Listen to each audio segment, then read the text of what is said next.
नमस्कार, बहुत स्वागत है आपका। हर खबर देख रहे हैं आप और मैं हूं आपके साथ शाहनवाज मिर्जा। वक्त हो चुका है मेट्रो सिटी का। मेट्रो सिटी में बात करेंगे झज्जर की, जहां पर भारतीय जनता पार्टी के प्रदेश अध्यक्ष ओपी धनखड़ जो है वो पहुंचते हुए नजर आए और वहां पर उन तमाम बातों को रखते हुए वो नजर आए हैं जिसको लेकर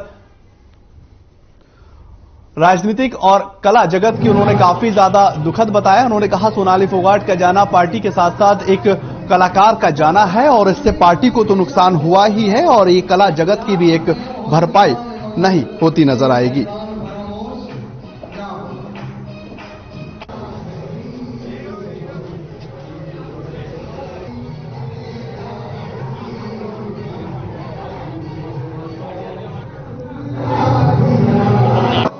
और गोवा पुलिस जांच कर रही है। बहुत सारे तथ्य और सत्य सामने आ रहे हैं। सत्य सामने आना चाहिए और न्याय मिलना चाहिए। हम सब इसके लिए पक्षधर हैं। तुरंत सब लोगों ने, मैंने भी वहां की पार्टी अध्यक्ष से बात की और 2-3 बार, और मुख्यमंत्री जी ने भी बात की और ठीक दिशा में हमको लग रहा है कि जांच जारी है। तथ्य सने सने करके सब बाहर आ रहे हैं। बहुत अच्छी कलाकार थी और पार्टी की जो है नेत्री भी थी। एक नुकसान हुआ है जो है कला जगत का भी, पार्टी का। ये निर्णय जो है जिस राज्य में अपराध घटित होता है वहां का शासन करता है, तो जो भी गोवा का शासन करेगा, हम परिवार की सारी मांगों के साथ हैं। जो देखिए, प्रतीक्षा कर रहे हैं चुनाव की घोषणा की। चुनाव की जो ही घोषणा होगी, भारतीय जनता पार्टी तैयार है। भारतीय जनता पार्टी का नेटवर्क नीचे तक हम हर जो जिला परिषद का वार्ड है वहां तक हमारा एक प्रमुख बना रहे हैं और हमने अपने विलेज हेड पहले से बनाए हुए। बूथ तक की भी रचना हमारी त्रिदेव की रचना है। उसके अलावा हमने जिला अनुसार सीनियर लीडर्स को काम सौंपा है। सिंबल पर लड़ना या नहीं लड़ना ये फैसला हमारी इलेक्शन कमेटी में हम बैठकर करते हैं, जिसकी बैठक हम चुनाव की घोषणा होने के बाद करते हैं। ये हमारी परंपरा है। तो उस समय बैठेंगे, सीनियर नेता सब उस इलेक्शन कमेटी के सदस्य होते हैं। जो राय बनेगी उस हिसाब से आगे बढ़ेंगे। कोशिश की, हम सब ने भी उनके वीडियोज बयान देखे हैं। लेकिन जब कोई पार्टी परिवार से बाहर जाना ही नहीं चाहती, तो जब जो परिवार की क्षमताएं हैं उसी के हिसाब से फिर वो नीचे का संगठन कमजोर होता चला गया है। एक समय था जब कद्दावर लोग उस परिवार में थे और उनका एक देशव्यापी प्रभाव था। सने सने करके वो कमजोर होता चला गया। तो अब योग्य लोग जो आगे आने चाहिए थे, जैसे मोदी जी बार बार कहते हैं कि देश का नुकसान परिवारवाद ने किया, बहुत सारे योग्य लोगों को आने नहीं दिया गया। इस नाते से कांग्रेस में से अब जिनको लग रहा है कि भाई ये यात्रा बहुत आगे जा नहीं सकती देश के विकास के लिए, तो उस नाते से वो सब लोग सने सने, हम हरियाणा में भी देख रहे हैं, बाहर भी देख रहे हैं, वो कांग्रेस को छोड़कर जो है वो भारतीय जनता पार्टी की तरफ आ रहे हैं। देखिए, आज मैं एक कार्टून देख रहा था, क्योंकि आज क्रिएटिविटी बहुत ज्यादा है। एक टीचर की बोतल दिखाई हुई थी, शायद आपने भी देखी, और एक उनकी फोटो दिखाई हुई थी। अब जो शराब नीति वहां पर आई, इस प्रकार की चीजें घटित हुई, एक बोतल के बदले 2 बोतल, ऐसी चीजें जब घटित होती हैं तो सबको लगता है कि ऐसा क्यों घटित हो रहा है। तो उस नाते से जो भी कुछ हुआ है, ईडी और बाकी चीजें उसकी जांच कर रही हैं। जो भी सत्य है वो लोग चाहते हैं कि लोगों के सामने आए। कुछ भी आप रहते हुए इस तरह का करेंगे जिसमें से लोगों को कुछ संदिग्ध लगता है, तो देश की जनता का ये हक है कि देश की जनता सही को जाने, तथ्य को जाने, सत्य को जाने। और मीडिया भी इसी की लड़ाई लड़ता है कि सत्य और तथ्य जनता के सामने आने चाहिए।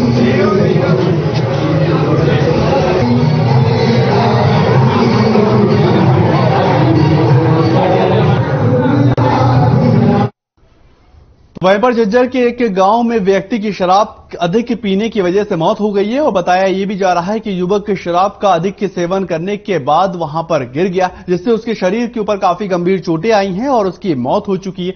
सूचना मिलने पर पुलिस ने मृतक के अंतिम संस्कार को ले जाकर उसके बाद परिजनों को सौंप दिया है और मृतक का शव कब्जे में लेकर पहले पोस्टमार्टम करवाया गया और उसके बाद परिजनों को सौंपा गया। मामले को लेकर दर्ज एफआईआर कर ली गई है और आगे की कार्रवाई शुरू कर दी गई है।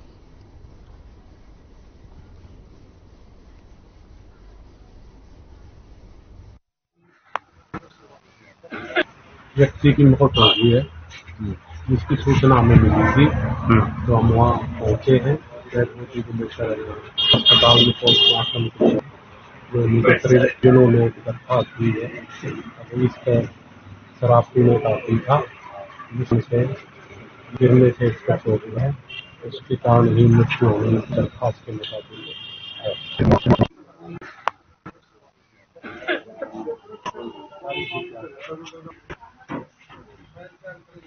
आज एक बर्तन थे यार, 1 मिनट तो वहीं झज्जर के एक गांव के रहने वाले एक युवक की आज सड़क दुर्घटना में मौत हो गई है और किसी अज्ञात वाहन ने उसे टक्कर मार दी है, जिससे उसकी मौके पर ही मौत हो गई। पुलिस ने शव को कब्जे में लेकर पोस्टमार्टम के लिए भिजवा दिया और झज्जर के सरकारी अस्पताल में भिजवाया। जानकारी के अनुसार गांव जहादपुर में निवासी विकास पुत्र रमेश एक ट्राले पर सहायक के रूप में काम किया करता था और गांव के पास से बने एक ढाबे पर खाना खाने के बाद वो अपने ट्राले की तरफ वापस लौटता हुआ नजर आ रहा था। इसी दौरान सड़क पार करते वक्त किसी अज्ञात वाहन ने उसे जोरदार टक्कर मार दी और उसकी उस टक्कर से मौत हो गई।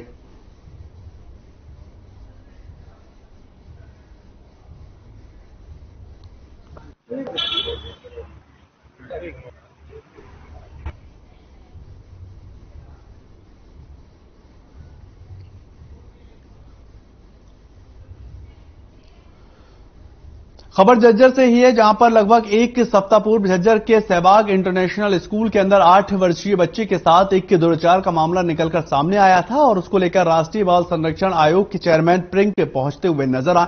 इस दौरान उन्होंने स्कूल मैनेजमेंट से बातचीत की है और अन्य मुद्दों पर गंभीरता से जांच की बात कही है और जानकारी के मुताबिक रिपोर्ट एक सप्ताह के बाद आनी, इसके बाद पूरे मामले का खुलासा होता हुआ नजर आएगा। फिलहाल पुलिस ने पॉक्सो एक्ट के तहत मामला दर्ज कर लिया। साथ ही साथ चेयरमैन प्रिंक ने फोन पर पीड़ित बच्चे के परिजनों से बातचीत भी की और स्कूल के स्टाफ और हॉस्टल के वार्डन से भी पूछताछ की गई।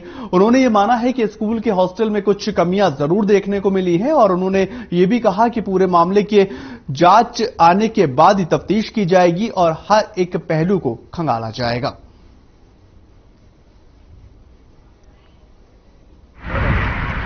हम लोगों ने इस मामले में सभी संबंधित स्टेक होल्डर्स से बात करने का प्रयास किया है।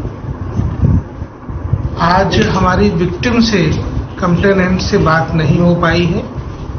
वो किसी दूसरे प्रदेश के रहने वाले हैं तो वो वहां चले गए हैं, लेकिन हमारी उनसे फोन पर उस बच्चे के पिता से बात हुई है और वो आने वाले सप्ताह में अपने स्टेटमेंट, अपनी बात कमीशन को पहुंचाएंगे। दिल्ली में हम कोशिश करेंगे कि उनसे ऐड हो सके या वो रिटर्न सबमिशन अपना कुछ भेज सके, उसके बाद हम अपनी रिपोर्ट को पूरा कर पाएंगे। झज्जर की खबर आपको बता रहे हैं, जहां पर नाबालिग बच्चे के साथ दुराचार का पूरा मामला निकलकर सामने आया और एक हफ्ते के अंदर रिपोर्ट आने के बाद इसको लेकर तमाम तथ्यों की जब जानकारी ली जाएगी तब आगे की कार्रवाई करते हुए नजर आएंगे।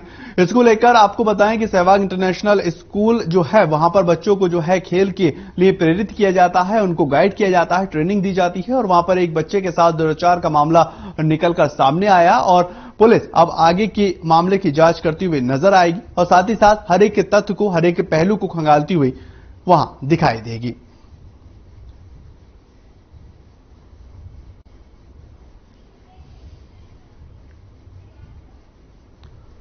चलिए छोटा सा ब्रेक, जल्द हाजिर होते हैं, बने रहे हर खबर के साथ।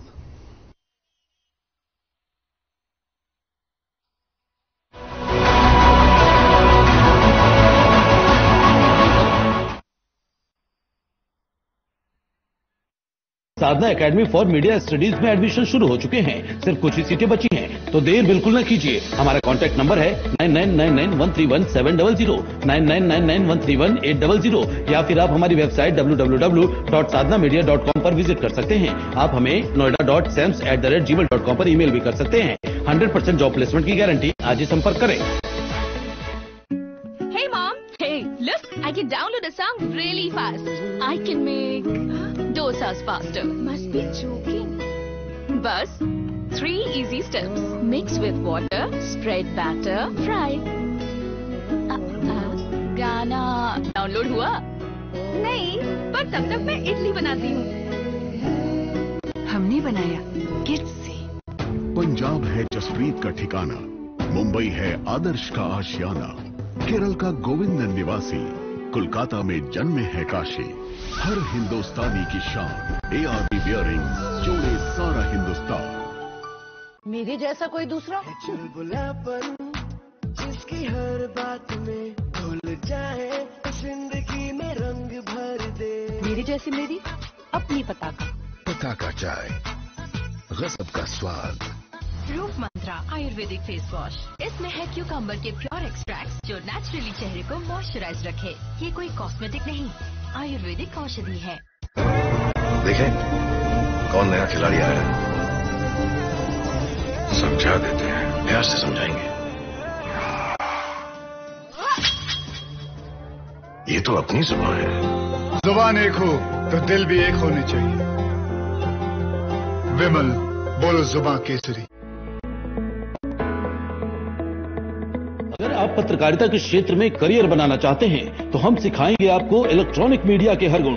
जल्दी करें, साधना एकेडमी फॉर मीडिया स्टडीज में एडमिशन शुरू हो चुके हैं। सिर्फ कुछ ही सीटें बची हैं, तो देर बिल्कुल न कीजिए। हमारा कॉन्टैक्ट नंबर है 9999131700, 9999131800, या फिर आप हमारी वेबसाइट www.sadhnamedia.com पर विजिट कर सकते हैं। आप हमें noida.sams@gmail.com पर ईमेल भी कर सकते हैं। 100% जॉब प्लेसमेंट की गारंटी। आज ही संपर्क करें।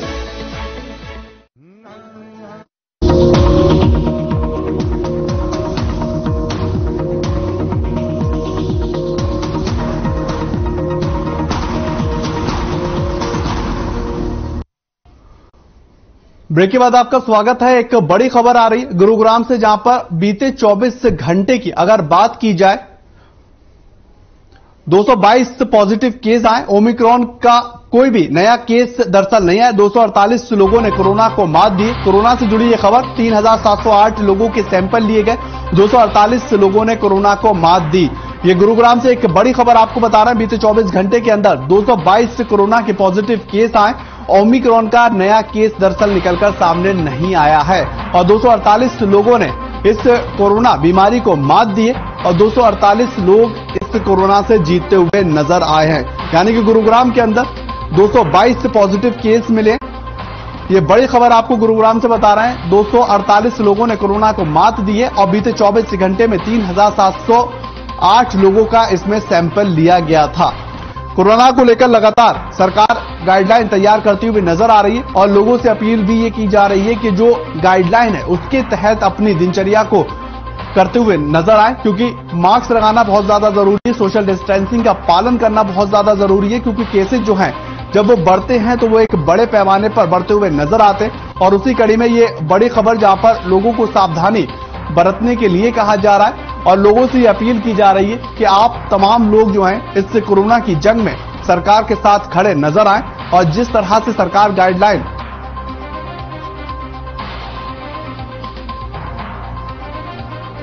सुशील हमारे वरिष्ठ संवाददाता इस खबर को लेकर हमारे साथ जुड़ चुके हैं। सुशील, क्या कुछ जानकारी है, क्योंकि कोरोना को लेकर सरकार गाइडलाइन बनाती हुई नजर आ रही है, उसके बावजूद भी केसेस जो हैं वो बढ़ रहे हैं, लेकिन सुखद ये है कि जो रिकवरी रेट है वो बहुत ज्यादा है।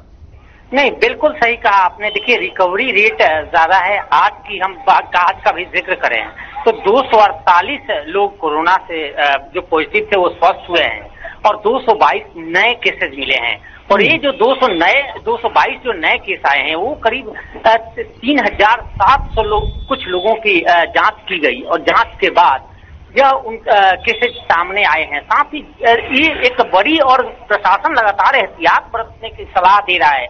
लोगों को यह एहतियात बरतने की बात कही जा रही है और इसके पीछे रीजन यही है कि आंकड़ा 100 से नीचे आ गया था और फिर फ्लक्चुएशन जारी है, लगातार ये आंकड़े बढ़ रहे हैं, तो कहीं ना कहीं भयावह स्थिति पैदा हो सकती है। क्योंकि देखिए, जब ज्यादातर संक्रमण की स्थिति सामने आती है तो उसके बाद लोगों की स्थिति भी खराब होती है और कई तरह की प्रॉब्लम्स इस कोरोना से संबंधित आती हैं लोगों को। और अभी भी अगर पूरे जिले का आंकड़ा देखें तो 1183 ऐसे लोग हैं जो संक्रमित हैं, जो अभी पॉजिटिव हैं और उनमें से 1083 लोग हैं वो होम आइसोलेशन में हैं। तो इसलिए प्रशासन कहीं ना कहीं भयभीत है और मौसम चूंकि डेंगू मलेरिया का भी चल रहा है, तो ऐसे में ज्यादातर जो लोग हैं वो आ रहे हैं जो जिन्हें फीवर की शिकायत या कोरोना के दूसरे सिम्टम की शिकायत। और यही वजह है कि लगातार लोगों की जांच की जा रही है और उन्हें डिस्ट्रिक्ट एडमिनिस्ट्रेशन कंटिन्यू सलाह भी दे रहा है कि वे लोग एहतियात बरतें ताकि कोरोना की फिर दोबारा वैसी भयावह स्थिति न हो और वैसी लॉकडाउन या फिर जो आइसोलेशन बनाने की व्यवस्था की गई थी या फिर वैसे इलाके जो कॉर्डन ऑफ करने की जरूरत थी, तो वैसी स्थिति पैदा ना हो, इसको लेकर प्रशासन काफी सक्रिय है। हाँ बिल्कुल, लेकिन सुशील जी अगर बात की जाए कोरोना को लेकर, जो प्रशासन के अंदर डर है, गवर्नमेंट के अंदर डर है, स्वास्थ्य विभाग के अंदर डर है, लोगों के अंदर डर नजर आ रहा है? निश्चित तौर पर देखिए, अगर प्रशासन जितना डरा हुआ है, सरकार जितनी डरी हुई है, जो लोग हैं उन्हें भी भय है, लेकिन जो पहले कहीं न कहीं सख्ती प्रशासन के द्वारा दिखाई जा रही थी और इसमें चाहे मास्क का चलान हो, सोशल डिस्टेंसिंग का चलान हो, तो तमाम तरह की जो बंदिशें थी वो खोल दी गई हैं। और सबसे ज्यादा जो फोकस है प्रशासन का, वो फोकस है कि लोगों को वैक्सीनेट किया जाए, यानी फर्स्ट डोज सेकेंड डोज के बाद जो बूस्टर डोज की बात हुई थी, वो प्रिकॉशन डोज लेने की वो सबसे ज्यादा फोकस है और उसके लिए लोगों को प्रोत्साहित किया जा रहा है, लोगों को लगाया जा रहा है। और साथ ही अपील है कि लोग प्रशासन की तरफ से, सरकार की तरफ से बंदिशें तो नहीं है, चलान की व्यवस्था नहीं है, परंतु लोगों को यह सलाह दी जा रही है, अपील की जा रही है कि वे लोग बचे। और देखिए, जहां तक पब्लिक के हालात है, मैं गुरुग्राम की अगर का जिक्र करूं तो कई ऐसे इलाके हैं जहां भी केसेज जिस तरह से पॉजिटिव आते हैं तो आसपास का माहौल जरूर भयभीत हो जाता है और भय का माहौल जरूर दिखता है।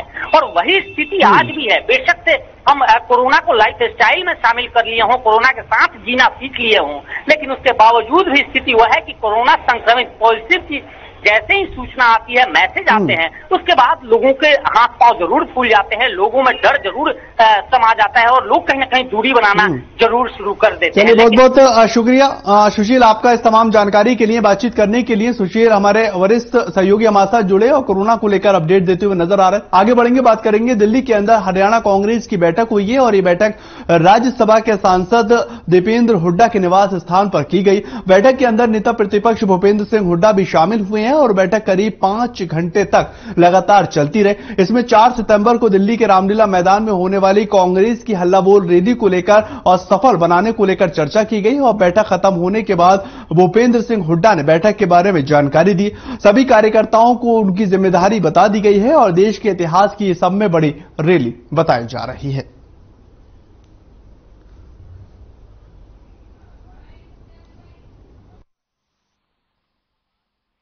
महंगाई है, बेरोजगारी है और ये अग्निपथ है, ये मुद्दे हैं, ज्वलंत मुद्दे हैं जो लोगों को परेशान कर रहे हैं। गरीब आदमी का जीवन दुर्लभ हुआ और मध्यवर्गीय लोग भी परेशान हैं। कोई बड़ी महंगाई है और हरियाणा में तो आप देख रहे हैं कि बेरोजगारी पूरे देश में नंबर 1 है, महंगाई भी सबसे ज्यादा है।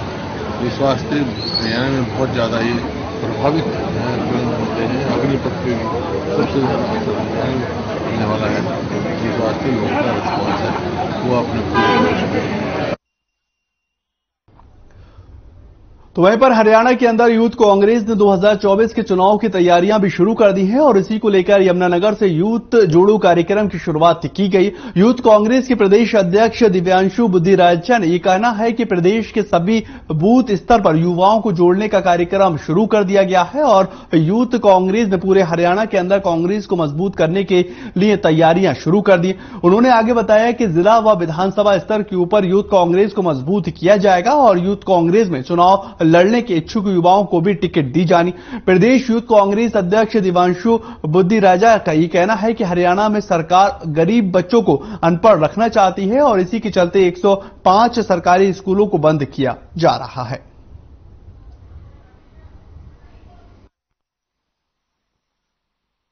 ये नाराजगी घर में, शायद आपके घर में भी कोई ना कोई छोटी मोटी नाराजगियां चलती रहती हैं। बड़े परिवार के अंदर छोटी मोटी नाराजगियां चलती रहती हैं। इसको कोई पब्लिक प्लेटफॉर्म पर लाने की आवश्यकता नहीं। अगर ऐसी कोई बात होगी तो मुझे लगता है कि प्रदेश कांग्रेस का नेतृत्व आपस में मिल बैठकर उस चीज को सुलझाएगा।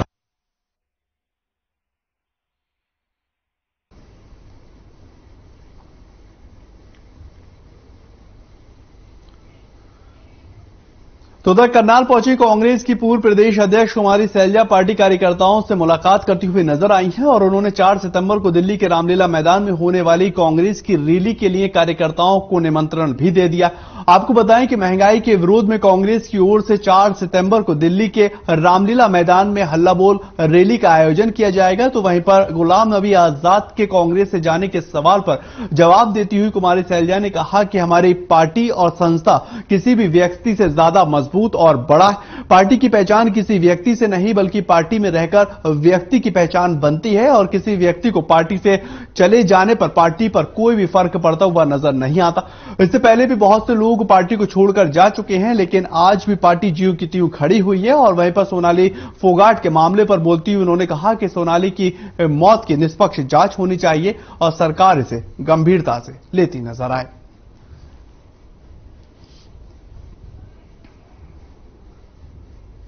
लेकिन अभी वर्कर्स से यहाँ मिले, अपने साथियों से मिले, कांग्रेसियंस से मिले और आज के दिन की बात है कि 4 तारीख को हमारी रैली हो रही है दिल्ली में।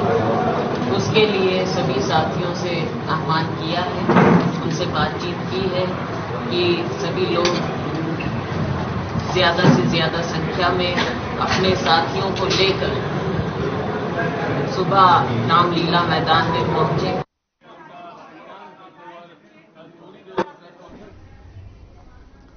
कांग्रेस पार्टी की वर्किंग कमेटी के सदस्य और पूर्व प्रदेश अध्यक्ष कुमारी सैलजा हिसार जाते समय सूर्यवाला चौक पर कार्यकर्ताओं से मिलती हुई नजर आई हैं और इस दौरान पत्रकारों से बातचीत करते हुए सैलजा ने गुलाम नबी आजाद के कांग्रेस छोड़ने पर अपनी प्रतिक्रिया भी दी। कुमारी सैलजा ने कहा कि गुलाम नबी आजाद की कांग्रेस छोड़ने पर बड़ा बयान देते हुए कि उनकी पहचान पार्टी से थी, ना कि पार्टी की पहचान उनसे थी और लोगों के जाने से पार्टी के ऊपर कोई भी फर्क नहीं पड़ता है।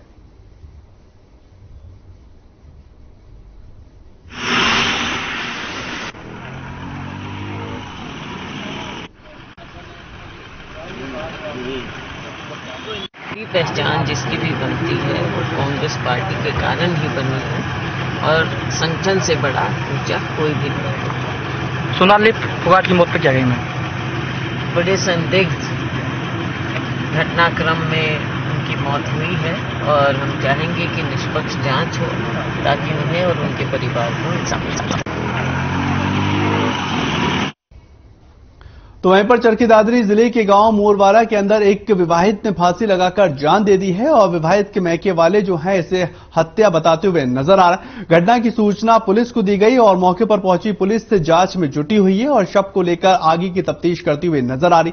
वहीं मृतका के पिता ने बताया कई वर्षों से मृतका के पति और देवर शराब पीकर उनकी बेटी के साथ मारपीट किया करते थे और कल रात भी मारपीट हुई है। मृतका के पिता ने यह भी बताया कि उनकी बेटी के शरीर पर और गले पर चोट के निशान पाए गए हैं और पिता ने बताया कि शादी के 5 साल के बावजूद भी दहेज की लगातार मांग की जा रही। कई बार पंचायत के द्वारा मामला सुलझाने की कोशिश की गई, लेकिन अंत जो है वो बेटी को जान देकर गंवाना पड़ा।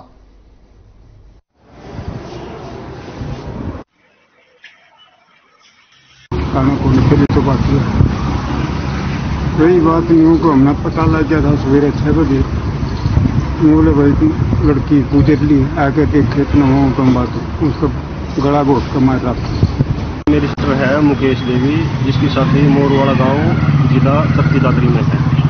शादी को तकरीबन 25-26 साल के आसपास हो गए हैं और जिसका पति जिस दिन से शादी है उसी दिन से दारू पी के लड़ाई झगड़े करता है, मारपीट करता है और ये कई दफा अपने मायके भी रही है हमारे पास। दारू पी कर झगड़ा करके घर से निकाल दिया करता, दहेज के लिए भी मांग कराया करता, सारे परिवार वाले मारे पिटिया करते इसने। मेरी बड़ी बहन के साथ बहुत अत्याचार होता था, बहुत अत्याचार। उसको मार पीट के बहुत बार घर भेजा जाता था। उसके पास भी दहेज की डिमांड करी जाती थी। ऐसी हालत में भेजा जाता था कि वो उठने के लायक नहीं थी, बस रोती हुई घर पे जाती थी और फिर रोती थी कि मेरा हाथ जोड़ती हूँ, मेरे को यहीं पे रख लियो और मैं नहीं जाऊंगी इस राक्षस के साथ। फिर भी भेज दिया जाता था। घर वाले बोल देते थे कोई बात नहीं, वही तेरे बच्चे हैं और घर परिवार संभालना पड़ता है। क्यों सामने से आके वो हाथ जोड़ने लग जाता था, माफी मांगने लग जाता था। आगे से मैं नहीं करूंगा, आगे से मैं अच्छे से रहूंगा। एक औरत दोबारा जो है ना फांसी खा के और मरने की सूचना थाना में प्राप्त हुई थी, जिस पर मौका पर SHO FSL की टीम व स्वयं गए थे और जो हालात तस्दीक हुए उनसे मामला संदिग्ध नजर आया। कुछ देर पश्चात जो मृतका थी उसका फादर धर्मपाल, उसने उसके मृतका के पति प्रदीप और उसके छोटे भाई संदीप के खिलाफ आरोप लगाए भी इन्होंने मेरी लड़की को मारपिटाई करके मार दिया है। चलिए फिलहाल इस बुलेटिन में इतना ही। ताज़ा खबरों के लिए आप लगातार बने रहें हर खबर के साथ।